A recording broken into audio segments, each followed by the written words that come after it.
Hey there. This is a flash fiction, a flash fiction set in the world of Jubal County and Howard Marsh. I hope you enjoy. It's called Sand. I woke up to the scent of the ocean thick on the air.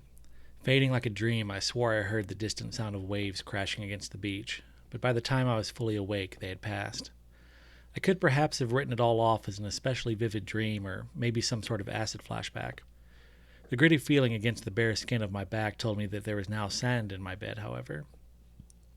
Rolling off my couch bed, I pulled the chain that turned on the dingy yellowed light, and sure enough, there was a light dusting of sand. Looking close, I could see it was the pale white of beach sand, to my eyes a perfect match for that which lined the Gulf. A quick glance showed me that it was pretty much everywhere in my little home, sprinkled on damn near every surface like the work of some ocean-loving pixie. All this might have made a little sense if I hadn't lived more than 2 hours from the coast. I rolled up my shed door, revealing a sky going gray with the first hints of dawn. That sea scent was stronger outside, carried on the cool October breeze. The air had that feel of the ocean, and once more I heard the sound of distant waves like a faint echo.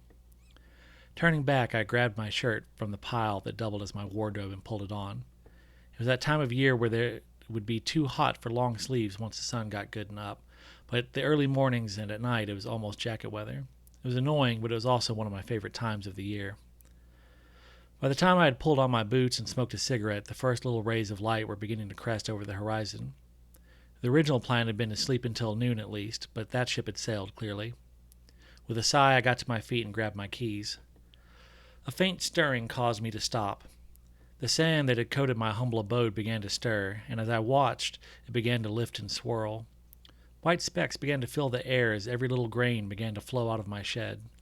It passed me by, threading tendrils of alabaster that swirled away into the first light of dawn.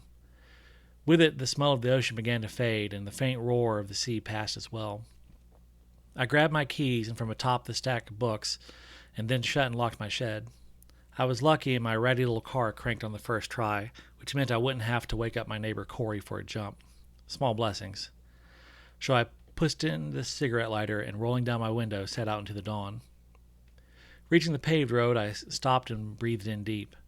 The scent was there again, faintly. For my best guess, it was coming from the left. Looking hard, I was fairly certain I could see the faint glitter of tumbling sand in that direction. So to the left I went. Left took me out of Elk Grove, out into the woods and fields of Jubal County. The sun was steadily rising, so fumbling into my glove box, I fished out a pair of cheap dollar store sunglasses. Their shade made the sunlight bearable, but I was filled with regret that I hadn't had the foresight to stop at the Hardee's for a cup of coffee.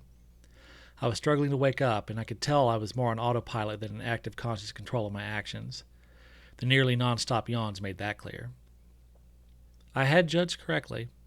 With every passing mile, the salt air became more noticeable, and the wave song a little louder. The sand was twirling through the air like autumn leaves, growing more noticeable all the time.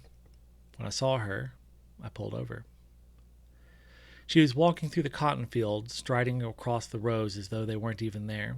The white sand was flowing in her wake, ebbing to and fro with each step, almost like a breath.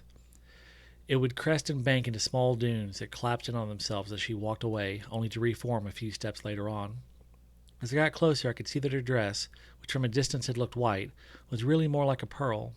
It was white, sure, but it had a shimmer to it that reflected and colored with the rising sun. It was like a fish scale and a rainbow all at once, set in a field of snow. You didn't have to have magic of your own to know that she was something more than human. She was perfect, her beauty only marred by the sorrow on her face, but even that had an ethereal glow to it that threatened to take my breath away. She had skin like green-tinted marble and eyes like a hurricane. Atop it all was a wind-tossed tangle of blue-black hair, threaded through with bits of net and seaweed. I moved in front of her, blocking her path, and for the first time she took note of me. Lightning crackled in the hurricane, but it passed a heartbeat later. "You can see me," she said softly. I nodded. "You're a long way from home. You walk all this way?"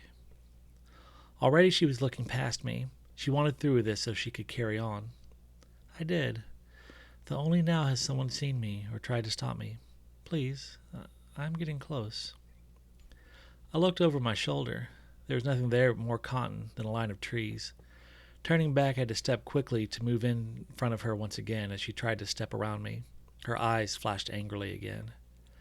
"Let me pass," she said with a voice that echoed distant thunder. "What's his name?" I asked softly. I'd never seen a Nereid, but I had heard of them, and I knew how deeply they loved. "Devlin of Lewis," she said. "He works in one of the sea towers, drawing out black from the deep earth."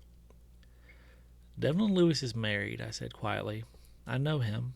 He has 3 children and a wife that loves him very much." "No!" she yelled. Her hair began to rise, crackling with electricity. "He loves only me. He swore it." I shook my head. "If that was true, why didn't he bring you with him? He was just lonely, stuck being a roughneck on an oil rig for a month at a go. And you're very beautiful.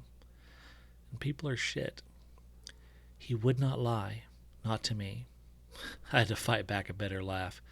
"Lady, if you learn nothing about humans, it's that we lie." She sank in on herself. "But he said it. He swore it." "Go home, lady," I said sadly. "Jubal County is no place for a spirit of the sea." Her storm-laden eyes drifted past my shoulder, looking off into the distance once more, though what they saw I couldn't say. A tear rolled from her eye, falling from her cheek. It fell into the soft earth of the cotton field, now a tiny pearl. Slowly she turned, heading back the way she came. I scooped up the pearl, holding it in my palm. It was likely priceless. I slipped it in my pocket and watched as she walked away. I didn't know who Devlin Lewis was, but I knew something that beautiful didn't belong in Jubal County. She belonged in the sea. There you go. Hope y'all enjoyed.